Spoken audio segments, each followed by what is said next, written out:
Σήμερα οι κτηνοτρόφοι χρησιμοποιούν σύγχρονες εγκαταστάσεις και εξοπλισμό για τον σαυλισμό, τη διατροφή και τη φροντίδα των ζώων.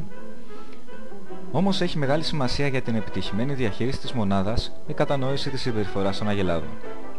Έτσι, βελτιώνοντας τις μεθόδους χειρισμού και διαβίωσης των ζώων, πετυχαίνουμε καλύτερη παραγωγικότητα και πιο ευχαριστημένα ζώα.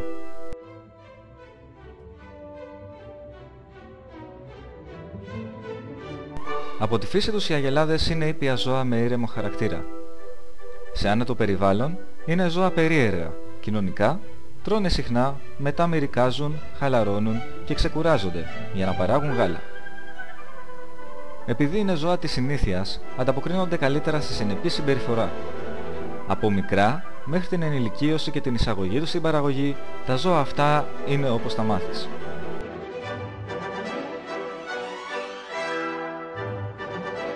Είναι γνωστό από παλιά ότι στα ζώα αυτά πρέπει να φερόμαστε ήρεμα, ψύχραιμα, υπομονετικά και να μην τα κακομεταχειριζόμαστε. Δεν πρέπει ποτέ να ξεχνάμε ότι οι αγελάδες είναι μάνες σε γαλουχία και σαν μάνες πρέπει να τους φερόμαστε. Άσχημη συμπεριφορά μειώνει τη γαλακτοπαραγωγή τους και είναι κύρια αιτία κακής διαχείρισης των ζώων που θα πρέπει να αποφεύγεται από οποιονδήποτε μέσα στη μονάδα. Οι καλοί χειρισμοί μειώνουν το στρες, αυξάνουν την παραγωγή και πραγματοποιούνται εύκολα.